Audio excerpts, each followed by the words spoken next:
B&S Heating and Air Conditioning is honored to be the exclusive sponsor of the Community Spotlight, showcasing our commitment to supporting and uplifting our local community. Experience ultimate comfort with B&S Heating and Air Conditioning, where you can always count on us for fast service that keeps you cozy year-round. We make upgrading your system easy and affordable, with free estimates, flexible financing options, and cutting-edge, energy-efficient Trane products that deliver long-term savings. If you want to cut through all the BS, call 80663-60050 or visit www.bnsheatingandair.com now to secure your appointment and take the first step towards a more comfortable home. It's time to listen in and find out who is the Community Spotlight on this edition. Everybody, welcome to another episode of the Community Spotlight, which is sponsored by B&S Heating and Air. They do all kinds of, heating and air conditioning type stuff. And let me tell you, they're wonderful. They do it at our house, our church, and right here at TownTalk. I don't know, do y'all ever have them out? I've used them personally at my house. There you go. That's good enough. Yeah, that's good enough. Yes, sir. Those guys over there are doing a great job, and we appreciate them and all they do. And it is kind of getting colder now, so you need to go get your heaters and everything checked out by B&S Heating and Air Conditioning. So anyway, today, obviously, this guy is familiar. I think he looks familiar to a lot of people out there. This is Chris Smith, and he is our Community Spotlight for this episode. And I'm so excited that you're here. We talk about once a week, don't we? Yeah, at least, yeah. By text or even by phone or just dropping seeing each other, in, yeah. dropping in, and I love that. So let's talk about yourself. Where are you from? What high school you graduated? Where'd you go to college? And talk about your family. Okay. I was born in Plainview, Texas. Okay. And my family moved to Lubbock when I was very young, like less than 1 year old.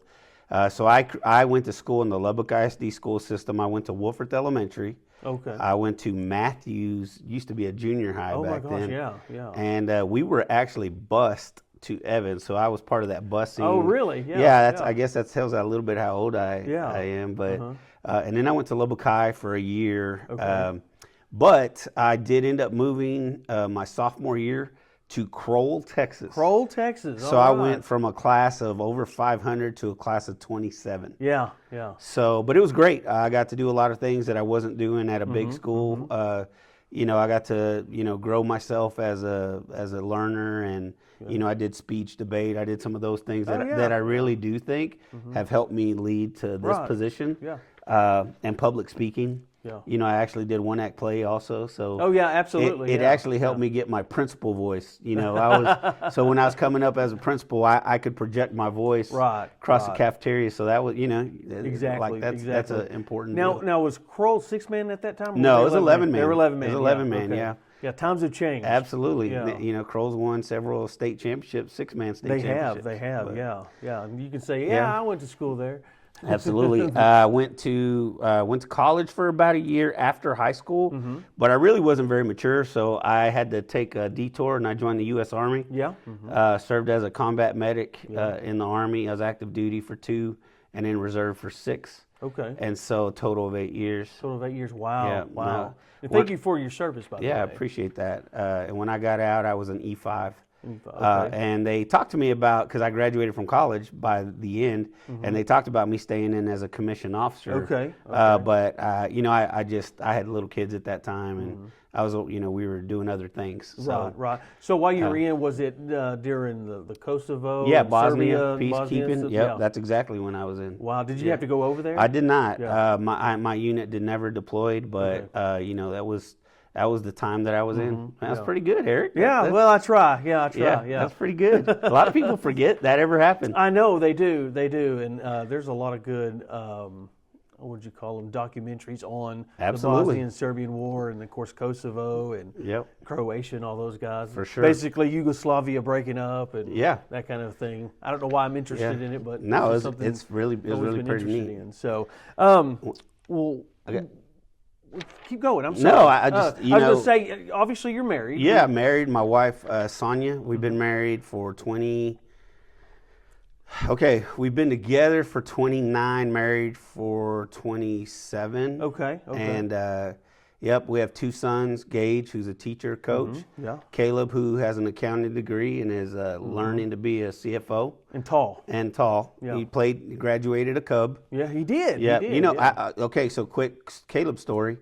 I was coaching here right out of college Yeah. when Caleb was born. Okay, wow. So technically, he was born a Cub. Yeah. And he graduated. Hey, there you go. There you go. Now he went to other schools along the way, but yeah. you know that's just the way it is when you're coaches / administrators. That is true. Yeah. So same way with the kind of a preacher's kid too. You yeah, know, sometimes I bet you move that's right. around, and so I bet that's right. Yeah, it happens.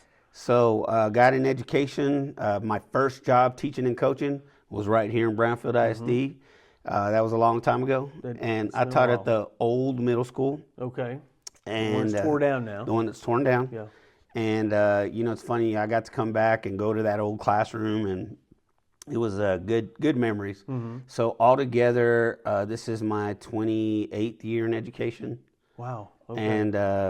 And you know, I've been in Brownfield as the superintendent since 2018. Yeah. So this is my 8th school year. 8th school year. And, yeah, we've done a lot. Then a lot has been done. Yeah. A lot has been done since then. So speaking of Sonia, where did you and your wife meet? Walmart. Yeah. Hey, all right. We both were working there. Yeah.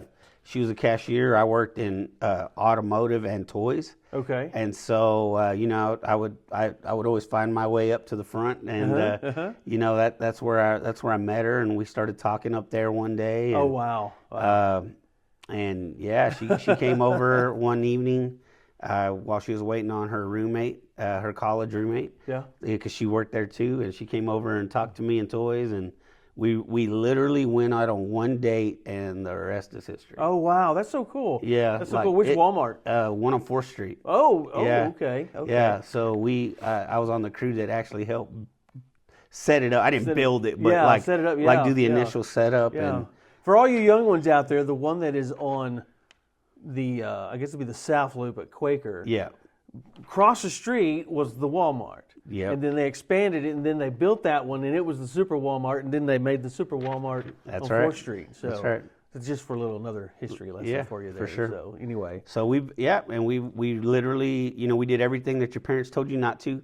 Go out on. We went on one date. We just knew. And, you know, we've been together for a long time. Amen. There's nothing wrong with that. Yep. That's the way it works. Yeah, I think God brought us to each other at the right time. And, I believe so. And, you know, he knew what I needed. And maybe he felt like punishing Sonia a little bit. I don't know. But either way, we're doing well. I'm thankful for her. The jury's still out, huh? Yeah, I'm very thankful for her. She's a great woman, great role model. Yeah. To, you know, the young ladies in our district. And she's an RN. And she works as the high school nurse, and so, you know, kids love her. That's good. That's good. Yep. There's nothing wrong with that. Yep. So I always do this. It's kind of what I call the lightning round questions or whatever. And you just answer as fast as you can. Okay. Or you can give some commentary on it if you want to. It Gotcha. doesn't matter. It's all up to you. Okay. Gotcha. Okay. If you had only these 3 to drink, which one would you prefer? Coke, Dr. Pepper, or Big Red? Big Red. Awesome. A real Texas man. That's right. Yeah, there you go. What is your favorite food? Ooh, steak and baked potato. Okay, what cut? Ribeye. Ribeye. Yep. Medium. Medium. Yep. Oh man, we're the same. Yeah. All right. Yeah, I love it. I love it. That's good. What's your favorite color? Well, it's got to be red. You got to be red. Yeah, Okay. 'cause I'm a Red Raider and Brownfield Cub, and so it's got to be red in there. Yeah. There you go. There you go. There's nothing wrong with that. No. Yeah. No. Favorite movie?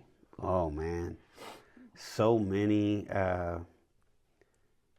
I could watch Glory every time it's on. Yeah, that is a good one. That is a good movie. And close second, probably Shawshank Redemption. Okay, yeah. Now that like it doesn't matter how old it is. If it's on, I'm watching it. Right. So. You know, we Glory is old enough that I was an 8th grader, and in U.S. history class, and they showed us Glory. You know, and but yeah, it's been around for a while. That's right. 54th Massachusetts. That's right. Amen. Yeah, that's so cool. Listen to you, man. Yeah. Favorite TV show or podcast Okay. type thing because we're at kind of that age now.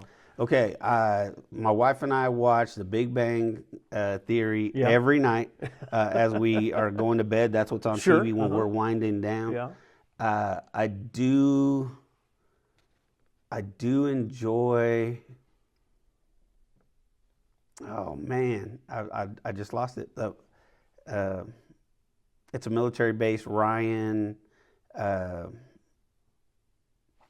I just went blank. Okay, there's nothing wrong with that. But is it a podcast or It's a something? podcast. Yeah. Yeah, Okay. it talks a lot to military, former special ops, former commanders. Yeah. And they talk about the state of the world and stuff like that. And so I'm gonna have to look it up as soon as I can't believe I can't remember it. And he'll text it to me. Yeah. So maybe I can watch it. Yeah, it's pretty good. I'd like to see that. So I'm into podcasts now too. I mean, it's just kind of that part of the world that we live in now. So. I've actually been listening to books on Audible, and because I've trying to like cut down my social media time, right? And so I'd find myself, and I also find that like when I'm driving from here to there, it turns on my it's on my radio, and so I've listened to like 6 books in in like a month. My sweet wife has been doing that. Yeah. Driving back and forth to her job, and she's like, okay, I'll call her, or she'll call me, say I'm on my way, this, that, and the other. She's gotta go, gotta get my book on. I'm like, what? Exactly. What's up with that? Exactly. So anyway, but it's exciting. It is. Yeah, there you Good go. stuff. And I guess last thing here is, what's your favorite social media platform? X. Ah, yes, yes. For the artist formerly known as Twitter. Twitter, yes. And let me tell you, if you are a person who is ultra conservative, it will blow your head up. Yeah, and that's me for sure. But I really enjoy the stuff I'm into. Like I follow a lot of Texas Tech sports, a lot of Dallas Cowboy sports, college sports in general. There's you name it, there's something for you. There is, it's crazy how many things are out there and stuff. Yeah. I'm kind of the same way. I do a lot of the tech, Cowboys, and again sports in general. And then of course on the political side, there are some things you follow, and sometimes you find your news out boom like that. For sure. And you're like, okay, now I got to go over here and find out if this is breaking news from here or whatever. Yeah. So, or if it's true. Or if it's true.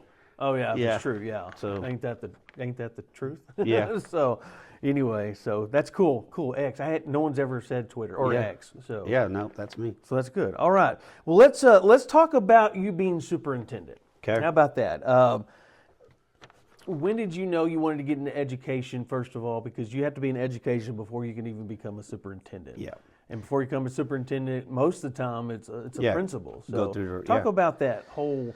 So I was working at the Boys and Girls Club in Lubbock, now the Patrick Mahomes branch. Okay. Back then it was the Optimist branch. Okay. And I was in college, and I was in charge of all the kids there, and I was good at it. And in the summers, we would get some teachers/coaches. They would go work there during the summer for extra money. Okay. And a couple of them kind of saw something in me, and they were like, hey, what are you going to do after you graduate? And I said, I'm going to go work for Boeing or Dell or, something like that. And they said, no. They said, you're a natural teacher. They said, you need to get involved in teaching. And so they said, come with me on this interview, and I want to introduce you to some people. And so they took me to meet James Morton, who was the head football coach at Monterey, who was Baron Morton's dad. And so anyway, I interviewed with Coach Morton, and he didn't have any spots. Yeah. But he sent me to Coach Sherwood, legendary Coach Sherwood. Right, yeah. Who was the athletic director in Lubbock ISD at the time. Yeah. And, I went and talked to him. I wasn't, just got my background, as a former athlete, did a lot of things. And, I was with those guys that weren't currently taught and coached in Lubbock ISD. Adrian Solis, who was one of them, and Tim Torres, who's a legendary track coach. Yes, at Lubbock Coronado. Right, yeah. He's retired, obviously, but he, so anyway, those are the guys that got me into it, and I interviewed there, and the next day, Mark Howard, who is the Brownfield AD, called me for an interview. Oh, wow. And wow. I got hired that day. Told my wife, I said, I'm just going to do this for a year. Let us get ourselves established right out of college and stuff like that. And I guess I never got that. I got that. But it was doing that. It was honestly during that time here that I knew I wanted to be a principal. And at the time, I never really thought about being a superintendent. Yeah. I mean, honestly, I didn't even really know what a superintendent did. Right. That wasn't part of the everyday knowledge, especially for a young person coming out of, out of college. And I didn't know I wanted to be a superintendent until I started moving up into the higher administrative positions. I went from here, I went to Seagraves, taught and coached. And then I went from Seagraves to Lubbock ISD, where I was hired as an assistant principal. Okay. And at the time, I was the youngest assistant principal in Lubbock ISD. Wow. I was 27. Oh, wow. And so, that is young. Yeah, so I got assigned to the school in the neighborhood that I grew up in. Okay. That school didn't exist when I was in school. It was Cavazos. Yeah, okay, yeah. Yeah, so it didn't exist when I was growing up, but that's the neighborhood I grew up in. And so I knew a lot of the people. I'm bilingual, so some instant credibility there and relationships. And so I was the assistant there for 3 years. I went to Lubbock High. I was the assistant there for 3 years. Okay. I got moved to the associate principal job at Estacado. Okay. And I was there for 3 years. And then I became the early college high school principal at Slayton and / assistant soup, I guess. Okay. And that's when I kind of started moving into that role. Fast forward, I was there for 6 years. Okay. Yeah. And then fast forward to being hired here. Yeah. Wow, that's a nice little timeline there. Yeah. And a lot of it, Cavazos, that's crazy. I remember when it was built. Yeah. Yeah. I mean, it's a beautiful school. Oh, it is. Oh, yeah. Yeah. That was you used to go down North University there, and you remember across the street from the old Jones, there was Anthony's. Oh, yeah. Copper Caboose. Town and Country Shopping Center. Town and Country, yeah. I grew up in that place. Yeah, that's where Pinocchio's was there. Yeah, that's where my Meemaw would take us. We'd go school shopping there. Oh, yeah. Anthony's and everything like that. So, yeah, that was just right straight down Clovis Road. And, Absolutely. Back up that way. So I grew up in that shopping center going to the Copper Caboose. Yeah. Copper Caboose. Oh, yeah, man, that's great. Love it. Wow, that's crazy. So what's a hidden talent or hobby that many people don't know about you? Okay. Man. Now, if it's embarrassing, you still got to say it. Yeah, no. Man, maybe trivia. I'm pretty good at stuff that people are like, why would you even know that? And, yes, yeah. And, I guess something that I do, and I kind of got into it because of my kids. I believe that you should always have something that you can maintain a connection with your kid to talk about, right? Okay, yeah. So I believe that's important. Yeah. So at the time, my son, they were kind of watching some anime. Yeah, okay. And so I actually watch anime. Really? Yeah. Wow. Yeah. I don't. Yeah, no, it's actually really pretty interesting, like storylines and so anyway, I watch anime. I know a lot of trivia and honestly, one of my areas of expertise is military history. When I was in college, I took 35 hours of military history. Wow. And my senior seminar paper, the 35-pager that you had to write, was all on Hadrian's Wall in England. Really? Wow. The importance and signiance of it. Oh my gosh, wow, that's cool. Yeah. I would have to read that one these days. days. So I'm a nerd, but there's nothing wrong with that. Yeah. I love World War II history stuff. Absolutely. And that's one of the biggest parts of history I really like. A little bit Vietnam, but and that's just because Papa was in World War II, Dad was in Vietnam, and so you want that connection or whatever. Same. But anime, that's different. Yeah, I've watched a lot. But it's popular. Oh, I talk to kids at high school about it all the time. Yeah. Wow. I've actually built some relationships with kids based on those discussions. Really? Yeah, like they'll be wearing a shirt and with a character on it, and I'll say, "Hey, that's a nice so and so," and they'll just look at me and they're like, "How do you even know what this is?" Yeah, why? And then I'm like, "I watch it. I've seen it." I love it. I love it. So. I love it. If you could swap jobs with anyone in the world for a day, Who would it be and why? Jerry Jones. Oh, Because Jerry Jones, owner, GM of the Dallas Cowboys. Yeah. Because I would get that fixed up pretty quick. Yeah. It's still our year. That's right.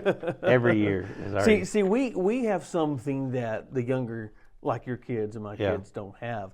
We got to see an actual 3 wins, 3 Super Bowl wins. Glory years, for sure. 2 in a row, and then skip a year, and then 1. And a non-pass interference call away from 3 in a row, which would have been 4 in a row. Yes, and that it was is right. Deion Sanders pass interference on Michael Irvin. Didn't get called with San Francisco. Yep. Yeah. Didn't get called. Yeah. San Francisco wins the game, and then the next year Dallas wins it again. But that could have been 4 years in a row. That could have been 4 years in a row, man. Unlike the Bills, went 4 years in a row. Boy, I love losing Super Bowls. That's right. Yeah. Anyway, wow. Yeah. That's really cool. All right, let's talk about your connection to the community here.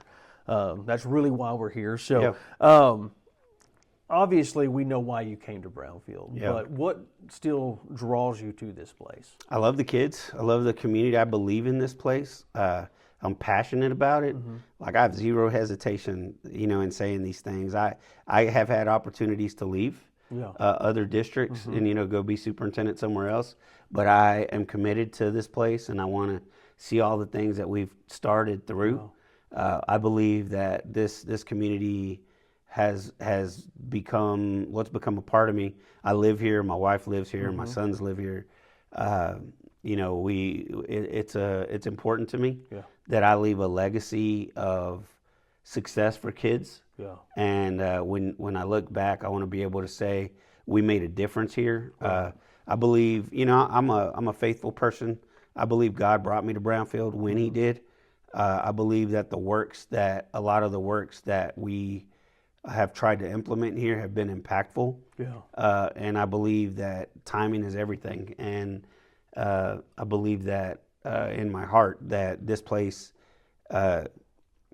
There's God's working in Brownfield, and I think I'd like to think that I'm just a very small servant who is trying to be a part of that.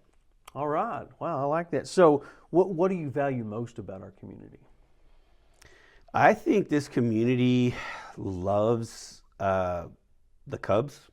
They do. And I think that there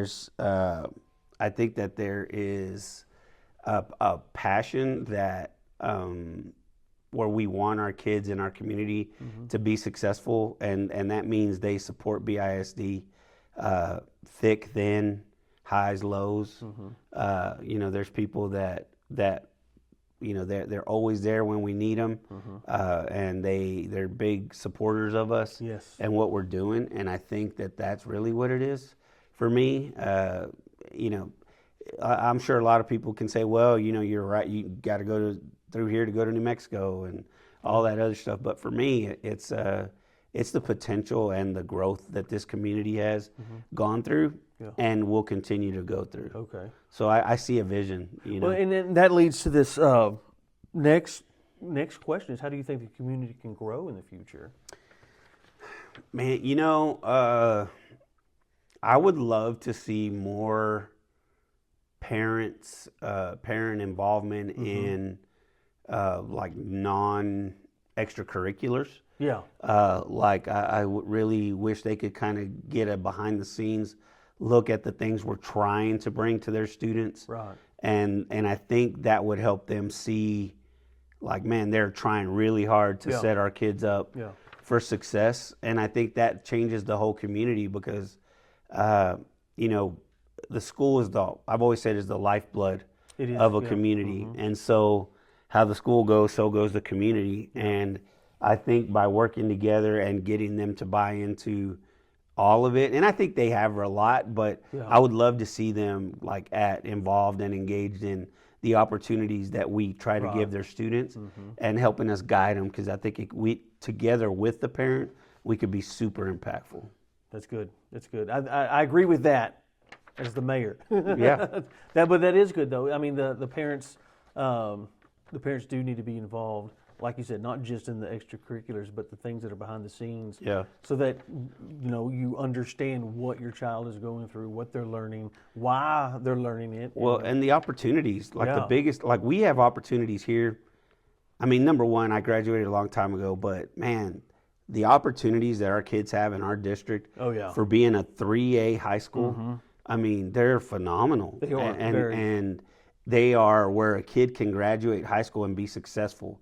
But we try to instill that in the student, and if the parents would do the same, how impactful would that be? Yeah. Not just at school, but in this whole community. Right. Absolutely. Absolutely. I agree. That's good. What has been your favorite memory or experience so far? So many. Yeah. I think passing the bond in 2019 was pretty huge. Yeah. Because it set the table for the next 5 to 6 years. Yeah. I really enjoyed opening the high school. The ribbon cutting, cool. Yeah. And I really, really thought it was awesome to hand the girls their state championship trophy on the court in San Antonio in 2021. Yeah, that was nice. That was pretty awesome. That was a good time. Yeah. That was a good time. I agree. That was really good. What specific programs and events that you like most here in Like community? school or non-school? It or? is just the community, all of Terry County, all of Brownfield. Man, I Harvest Festival. Yeah. It's a great opportunity to get out, see people, eat some good food. Yeah, that's true. Food is good. Yeah. You know, the stock shows are cool. You know, I like the buyers luncheon that they have. Pretty neat. I kind of like our homecoming bonfire and fireworks. Yeah. You know, show. I think that's kind of something we started when we got here about eight years ago now, and have done it every year except for the COVID year, I guess. And I never heard of that year. yeah, exactly. And so, Man. I think that's cool. I think those are some pretty good events, and that I like being a part of in this community. That's good. So this one, I don't know if it'll stump you or not. Okay. Maybe it will, maybe it won't. You've got plenty of time to think about it. What's the best piece of advice you've ever received? Yeah. Well, I think you never quit. You know, the only time you fail is when you stop trying. That's true. When you truly fail is when you stop trying. That's when you're going to experience failures, but everybody does. We've had them, ups and downs, but you only really fail when you stop trying, when you quit getting back up. Awesome. And I guess that would be advice that you would give someone else. Absolutely. Absolutely. I mean, life is short. Life is hard, but it's also rewarding, and you have to develop the persona and the skills to navigate that environment. And then the other part I would say is, when God never promised us an easy life. That's right. He just promised us that He would not leave us through it. That's right. So He would be with us. So those are. Amen. Yeah. Love it. Well, Chris, thank you so much for being on the show, and Absolutely. everybody. This will be obviously up here a little bit on YouTube and on our website. Yeah, awesome. So y'all can watch it for the rest of your lives. Yeah. Hope I was a good guest. You were a great guest. So anyway, thank y'all. And again, thank you to B&S Heating and Air for sponsoring this program. We appreciate it very much. And again, y'all go out and get y'all's heating and air conditioning looked at by B&S Heating and Air Conditioning. So we'll see y'all next time, folks.